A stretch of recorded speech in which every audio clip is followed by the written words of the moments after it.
এক বাবা এসে বললেন, উমরে ফারুক আমার ছেলে কথা শোনে না, বেয়াদব। উমরে ফারুক ছেলেরে ডাকলেন, বাবা তুমি তোমার আব্বাজানের কথা শোনো না, এটা তো কবিরা গুনাহ। ছেলে বলে, উমরে ফারুক সব দায় দায়িত্ব আল্লাহ ছেলে মেয়েদেরকে দিয়েছে, বাবা মাকে কোনো দায়িত্ব দেয় নাই? উমরে ফারুক বললেন, অবশ্যই দায়িত্ব দিয়েছে। তাহলে বলেন আমার বাবার দায়িত্ব কি? উনি বললেন, প্রাইমারিলি প্রথমত 3 দায়িত্ব। পৃথিবীর প্রতিটি বাবার উচিত ছেলেদের মেয়েদের জন্য ভালো মায়ের ব্যবস্থা করা। 2 নম্বরে সুন্দর তার একটা নাম রেখে দেয়া। 3 নাম্বার তার আল্লাহর কিতাব শিক্ষা দেওয়া। এবার ছেলেকে আমার আব্বা 3টার একটাও করে নাই।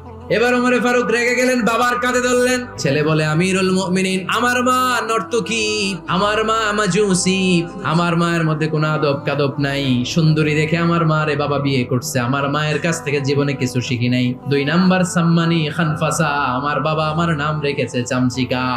ওয়ালাম ইউআল্লিমনি হারফাম মিন কিতাবিল্লাহ, আমিরুল মুমিনিন, শুধু তাই না, আল্লাহর কোরআনের একটা অক্ষর আমার বাবা কোনোদিন আমারে শিক্ষা দেয় না।